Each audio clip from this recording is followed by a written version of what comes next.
This is the Lone Creator YouTube. We hope this video helps. You begin by preparing the windows you need. Make sure both apps are open and not minimized. Drag the first window to the left or right edge, or press Windows key plus left or right to snap it into place. Once done, Snap Assist appears on the other half. Click the thumbnail you want to occupy that space. This method is fast because it uses visual cues. You'll see why arranging two apps side by side improves focus and reduces task switching. Next, fine-tune the layout so your content is readable. Click and drag the vertical divider to adjust how much screen each app gets. Make sure the important app has more room. If you need more than two apps, snap one to a half, then press Windows plus up or down to move it into a corner. Repeat with others to create a four-way grid.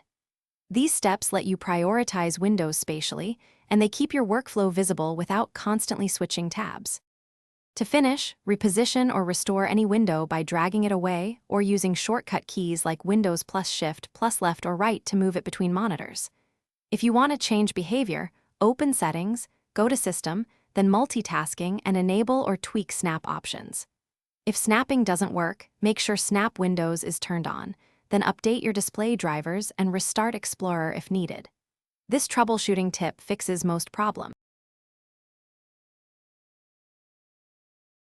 Thanks for watching. Consider subscribing if we helped you.